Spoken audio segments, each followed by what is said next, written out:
Well, good morning and welcome to Business Breakthrough in October 2024. We've got some really interesting stuff to talk about this morning with a couple of ideas and people behind the ideas that we're beginning to think about for the forthcoming business shows, and we'll be looking at it for the first time in South Gloucestershire and Thornbury in November 2024. So I'm going to introduce a couple of people in a moment, but what we're talking about here is two distinct things that have a crossover. One is a space for art where, apart from being at its simplest level, looking at art, it's also going to be very much looking at the relationship between art and business. And when you come to mental health, when you come to innovation, placemaking, business development, the creative side of people is absolutely pivotal and is often underestimated by businesses in actually what that creativity looks like and where it comes from and what you can do with it. So we're going to explore a little bit that with Rue Goodchild. And then also another idea that came along at a similar sort of time from Matt Hunkin is, you know, when you're knocking around spaces and you've got somewhere and you've got a cafe and actually you sit down with your mate or you have the impromptu meeting. Well, what if there was a space where you could sit there and by the very dint of sitting there, you're saying, I'm open for someone to drop in and say, hello, so who are you? And that can be you or you and a friend or whatever. But if you're in that space, then don't be surprised when someone butts in and gets involved in your conversation for you, whether you like it or not. And actually that for us, we do quite a lot of work at the shows of exploring the concept of networking and communications and how relational business development works. And our colleague and director, Jill Smith, does a lot of work around that. We have panel discussions. We have some experimental networking stuff that goes on at the show. This is very much, in our mind, an extension of that. But both these ideas are brand new. They're organic. They're kind of starting at a point where we're not quite sure where it's all going to go. And so we're starting a journey, and it more or less starts here. So we thought, well, how better to start it than invite Rue and Matt onto a discussion, see what they think. So we're going to talk about all aspects of the business and the arts and networking and how things fit together in the next half hour. But first of all, let me invite Rue and Matt to introduce themselves so that there's a bit of context there for anybody. So Rue, do you want to go first? Do you want to just tell us who you are, where you are, what you're doing, and how it all gets for you? Rue. Yes, hello there. I'm Rue Goodchild. I used to be a secondary school teacher in art. Then I set up ARTspace, which was an organisation taking art into any context, really working with charities, organisations, schools, whatever. I did that for 10 years, and now I've set up my own art business, actually practicing art, selling my art in galleries and connecting with other artists in view to coach and mentor and set up an art centre in the future. Brilliant. So that's where I'm at. Excellent. And Matt, you want to just introduce yourself and tell us a little bit about you and your business and how you fit in? Indeed, thank you. So I'm Matt from Valhalla Branding, and I don't create brands. I help people to discover their brands. So I believe that your brand is actually always there, really, particularly if you're looking for a brand that completely reflects your business. So I'm a bit of a brand navigator, really. I sort of take people on a journey to kind of unpick all the information in and around their business and distill it down to the really important bits that you can kind of face outwards and let people know about what your business is about. So I lead brands to victory. I lead brands to branding Valhalla. It's Norsey but nice, and it's Viking good fun. Brilliant. Excellent. Well, I love it. North bit nice. I love it. So, okay. So you're both working on some new ideas about spaces for us. You both are creatives. You both work in and around the business community. So I'm interested to hear from each of you initially what you think, how you're looking. I've expressed my thoughts as the ideas have come to me that you suggested, but I'd love to hear it in your words. So Matt, do you want to take that first? When you're looking at this open networking space, what is it that you're looking at? What are you thinking about? I suppose it's just creating a almost like a third space at a networking event or at a business event where you've obviously got people, exhibitors, and there are lots of stands to wander around and talk to the stand holders and learn about lots of businesses from the area, and you kind of understand how that works. You'll have a map and you walk around. There are often talks and panels and more formal networking events like breakfasts, etc. So all that kind of stuff looks after itself, really. But what I always felt like I would kind of benefit from would be to have the opportunity to speak to people outside of those more formal situations at the business shows.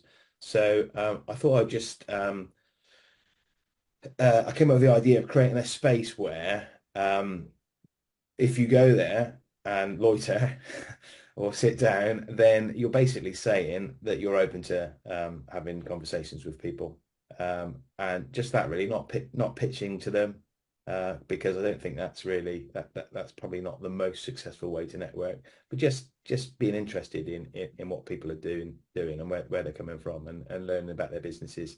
So it's, as you say, it's a new idea. It isn't fully formed. It aligns with the Fearless Valhalla brand value, because it hopefully will help people get over that need to just kind of approach a stranger and say, fancy talking about your business. It's almost getting over that bit and removing that barrier. And I think there'll probably be a focus space for it at the first place that we try this in Thornbury, but it might also be ad hoc informal spaces around the venue as well. So my plan at this point is to sticker chairs or benches or areas to identify them as places to go and hang out if you want to talk to people. I think that's great, and I think as I think about that, I think there's a fascinating dynamic that we'll explore further in the future. Is, of course, you've got two very distinct sides to this. You've got the people who go sit down, have their cup of coffee and go, yeah, I'm up to just be joined. So they're making themselves quite open, and they're saying to the world, they're being quite fearless, to use your things in that sense. They're saying, here I am, come and talk to me. And then, of course, you've got the other people who are wandering up and going, oh my word, am I going to actually be brave enough to sit down and open that conversation? So you've got two very distinct dynamics, which we've got emotion intelligence people work with us quite hard on this stuff on the whole show as well, and they know nothing about this at the moment. And actually, I think we need to understand it a little bit more. But I'm fascinated to see how they start playing with the idea once we open it up. So I think that's absolutely great. So let's move on. Rue, you've got a similar but different kind of idea going on. Yeah, I love the idea that the ARTspace is next to the networking space, because it's a really sort of low pressure area where people will be really relaxed and chatty and open, I think. I mean, I have no sort of too many sort of preconceived ideas about how the space will be. I want it to work organically. So there'll be, I will be doing art, literally painting through the day, so people can come and engage. There'll be sort of 6 chairs and a table where people can just sit down or either watch or chat with me. I can give a talk about what I'm doing. But also, I really love the space to have the opportunity for people to come and actually do some art, actually just have some materials, maybe a few little exercises for people to find a way in. But as I say, I want that to really be organic, and it's all about conversation and connection. And that, so it's about networking as well, actually, and really getting people inspired. If I inspire one person, I will be happy today. So. As I said at the beginning, art and creativity, drawing a slight distinction between those two, but not too big a distinction. are really at the heart of any business. And I think there's some very exciting opportunity there. Now, I'm learning about your ideas as fast as anything here. And actually, I can see, I think there's two elements to the space that I'm seeing. One is almost a table with half a dozen chairs around it, just like you said, where it's a bit of a discussion area, even while you're painting something, what's going on there, and an opportunity to have some organized things. And then even a little theatre seated area where people, where at 11 o'clock tomorrow we'll be talking about this. And mental health, innovation. There are so many areas that are, well, I'd almost say every area. Show me an area of business thinking that creativity doesn't actually have a place in. Exactly. Even if you get down to the bookwork, somebody designed how the system for Zero and bookworks happened at some point. There was some creative thinking in there. And so there's some great stuff in that. I think that's super. So what I want to do is expand with each of you. It is a very organic process. We made that very clear. None of us quite sure what this is going to look like in a year's time. But we are in Thornbury on the 19th and 30th of November, and we are obviously on a purely practical level. We do have to decide what's going to happen there. So we've still got a few weeks before that, so those thoughts will develop. But at the moment, how do you sit here? What does your space look like? What are you thinking about putting in there? Rue, do you want to carry on with your thread of thought? What does it look like on the ground on the 19th and 20th of November? So there'll be an easel up, the tarpaulin on the floor. I will be busy painting live, and there'll be another easel, I think, where I'd like another canvas up. So if anyone is fearless, they can actually do a collaborative piece, which I love that idea, where that grows organically. I've got lots of ideas around art and the effects on the brain, what happens there. So there'll be discussions about the the sort of the effects on the body, and on innovation, and on mental health and that sort of thing. So I see sort of pockets of talks and networking. So it'll be, I want to engage people, and encourage people to come into the space and get involved in some way, whether it's just talking or actually creatively exploring ideas that I'm, so that's what the space will look like, I think. Absolutely brilliant. Matt, what's your answer to the same question? I don't know. I think because I don't know, and because I think it's quite a flexible concept. This has led me down the route of using stickers as a way of identifying places where you can do this. So I suppose the idea started small. In that I've sourced a supplier for some stickers which you can take off again, which I thought was quite important. Because I'm not sure they'd invite you back to the venue if at the end of the show that there was some fearless networking stickers that you couldn't get off various bits of furniture. So in that respect, that allows you to sort of adapt, when you got your boots on the ground. I must admit, I mean, you might have noticed this at some other events, but I do favour the slightly more guerrilla marketing approach to getting yourself out there. So I thought kind of stickering a few areas would be a good way of doing that. Already the idea's grown, and we're going to have a dedicated space as well. I think probably both coexisting will be a good idea. And in truth, it doesn't really matter if people are networking sat by the stickers or just taking the concept and doing it elsewhere. The point is to get people talking, and making those connections.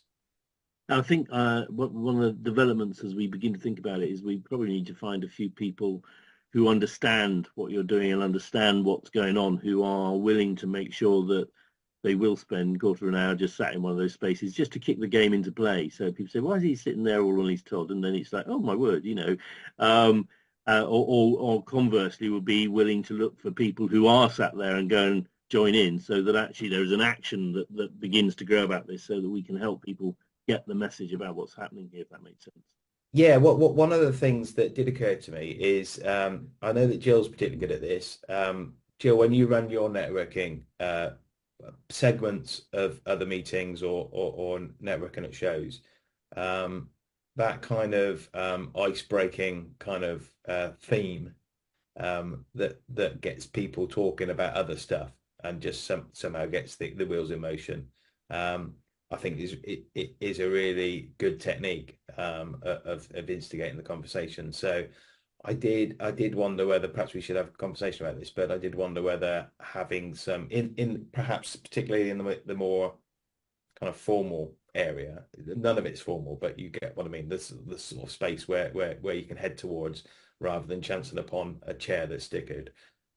It could be that you have some cards on the table that have just got some of those themes, and you can pick one at random and talk about, what's your favorite ice cream, or I don't know if that's a good one or not. But Jill, what are they? What are the secret conversation starters? Brilliant. I think that's really good, and I think maybe not for November, but actually a few topical questions that are relevant to the business world, with the ability maybe even to feed some answers back once a couple of people have had the conversation. I'm out there now. Can I just say, I think that sometimes the magic is that when they're not relevant to business, it will come back to business. But and what I've been pondering before today's conversation is what the link is between what Rue's doing and what I do, and also this networking space. And there's always links in everything, and in other ways they're not linked. It's one of those things. But in a way, I think the biggest link is neither of them are specifically business. But in the same way, everything's business. So that it might just be that they grease the wheels. It's stimulating conversations and thoughts and ideas that you wouldn't necessarily have had. Or we've got one of the sessions that we've just developed for South Gloucestershire is titled Communicating Complex Ideas. So it's a marketing thing, and you can see where that goes. But actually, this would be possibly, and I'm thinking out loud now, but what a great vehicle for what, if there is a complex idea that needs thinking about and expressing, what a great environment to input that, if you by having some people just talking around the subject. And actually, but I guess what I was saying then is actually that has real value sustained if we can capture the output from it. Now we don't want to turn this into some sort of workshop or forum, so I'm just playing with ideas here, but actually if we can get those conversations going, then capturing the output in some way would be brilliant. But jumping too far ahead. Well, I mean, this is the whole thing in action. I mean, that you saying that has just made me think of something else. That's kind of how it works. So where my discovery process is all about distilling down all that information and getting it down to a really efficient way of describing your business. One of those cards might say, one of Jill's, I'm already calling them Jill's cards, the Business Kitchen conversation instigator cards. I don't know what that acronym is, but describe your business in 5 words. Most people will not be able to do it, but that is such a powerful thing to be able to do. And although it wasn't the original intention for the discovery process of the wider Valhalla branding process, what I've realized, it was a way of getting to kind of almost getting to the start line, so you can start to turn it into brand. What I've realized quite quickly is there's almost as much value in that as any other part of the process. Having that clarity, which if anyone's paying attention, is one of the 3 values. So there's courage and clarity. It is so important. Brilliant. Because if you can answer that question, if you can actually do that, and if somebody can say, okay, then do it in 3 words, you know, Brilliant. that distillation of the kind of the purpose is massively powerful. So I'm going to move the conversation along a bit because this is all fantastic and we could keep going there forever. But there are a couple more general sort of overview thoughts I want to get from you two about how business and the arts work, just to kind of again help contextualize what everyone's doing here. At a really basic level, what do you think the business community as a general feels and understands about the relationship between art and business, and actually how the arts and the creative work and culture can bring to the business world? Do you get a picture on what the business world feels like about that at the moment? Rue, do you want to take that one? Yes, I'll take that one. I mean, I'm not an expert on this, but in my experience and over the years, I think much work needs to be done. I think businesses understand the value of art, I think, in mindfulness and mental health. I think that seems to be growing, I think, in my opinion. But I'm not sure businesses understand fully that art can help with innovation, blue sky thinking, progression, decision making, and is a fantastic tool for, as part of whatever process and journey the business is on, I think. So I think that's my feeling. And it would be good to explore that or start to explore it in November. Yes. Matt, you're more immediately immersed in the core business world because of the nature of having the brand and the work you do. So what's your take on that same thing? I think you've got to be careful that it isn't tokenism and it isn't sort of arbitrary. I think the key point really is anything that takes you away from a sort of slightly stilted business situation usually ends up somewhere good, and has a value that you can kind of, and bring back to the business. So I think that's is one of many ways of doing that, is to start thinking about something else. And what better to think about than something cultural or something in the art space. There's no better reason than the fact that it's about enrichment, isn't it? And it's life affirming, and it's actually more important than business is a bit of a means to an end, isn't it? Really, usually, but life enriching art is it's just that. It's kind of it's so important, and so it's a reason to. It's almost a reason to be in business, isn't it? So you kind of enjoy the better stuff. And I think that's good, and we've all been we all understand the sort of different ends of business where you've got some people who are very, very focused on bottom line and systems and processes, and actually would maybe not immediately see the point of the creative processes in art. They wouldn't deny it because it doesn't take a lot of thinking to get to the logic that you need some sort of creativity to make life bearable, but actually it's not their focus in the world, and therefore not their priority. And then you get the other extreme, which probably expresses itself in the complete extreme, where you have a performing artist who's running a business, but actually that's probably over the line in terms of what we're talking about here. So you then get businesses who are running straightforward businesses but do get how important art is. And I use the word art, it's creativity, because it's not art, it's the bigger picture that is art. Yeah, and creativity almost covers it does cover a much wider gamut than the art side of creativity. I think sometimes we use that phrase or that word and only think about the kind of visual creative side of it.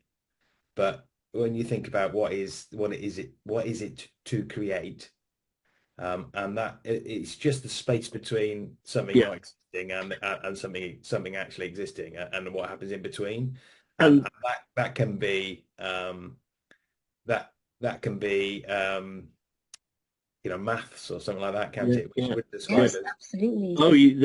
Well, we won't start on that. There's some huge creativity in and around maths, but I think also there's again a distinction which we'll begin to think about a bit more as we go through this process between, there's businesses who trade on selling creativity. So you've got, videography and graphic design and web design and marketing, where creativity is one of the stock in trade tools that you're actually delivering on and hopefully generating a revenue from. And then you've got businesses for whom that's very much not the case, but who you mustn't underestimate the impact that creativity has within everything and that they do in operation. So drawing those distinctions out and actually beginning to understand them is an important piece.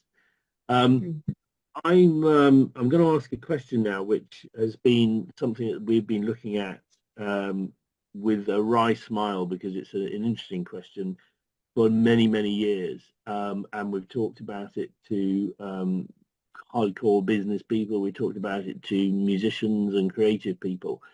Can you teach creativity in a work or an office context? Is it possible to teach creativity? Now, I could unpack the question, and I'm not going to. I'm going to let you guys unpack the question. Rue, do you want to go first? Yeah, I'm bursting. So I believe generally that everybody is creative. I think that some people just don't realize that they are. And I think it's about drawing out that creativity. So yes, you can teach technique, you can teach, how to use materials and processes and things like that. I'm not sure I would use the word teach. Actually, I think it's more about giving space for play, for exploration of ideas, for mediums. So I think for me, the word teach can be slightly problematic. I think it's about interaction and confidence building. So yes, I firmly 100% believe there is scope using art with people in the business world. And I think people in the business world will take that on lots of levels. There'll be some people that'll be very used to the creative process. There'll be some people that really, it's a completely new concept. And I think it's about confidence building, actually, and being and encouraging being fearless. Brilliant. And even in that answer, there's so much you could unpack, but we only have a limited amount of time today, so that's for the future. Matt, can you teach creativity in a business setting? What's your take on that one? So firstly, good answer, Roo. I think I totally agree. It totally aligns with my philosophy of you find a brand rather than create one. It's there, and it's a question of working it out.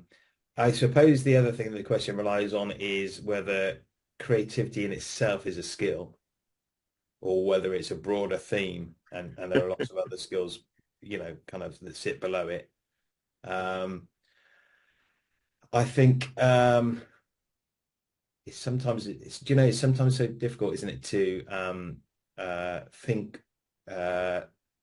almost take a step back and look back at what you do, and almost don't think the things you do without almost thinking about it. And that's one of the things I've learned in the short time that Valhalla has been in business, is describing some of those things is really important, because otherwise people won't value them if they don't understand the process. Actually, I suppose having ideas is the version of creativity that applies most to my business. And in a way, having ideas is all about preparing. You can't actually force ideas to happen.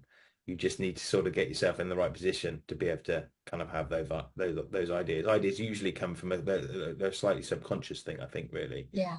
So I definitely have. So you rarely find an idea if you're looking for one, but to sort of have appropriate and the right ideas, you've almost got to kind of gather all the information to sort of be in that right kind of headspace in the first place. So that's again, going back to the discovery process, the part of the first stage of the Valhalla branding process, it's just about gathering all those brilliant ingredients. And I've heard it described as preheating the oven, and then ready for that. And I've heard another kind of way of describing the 4 a.m. epiphany.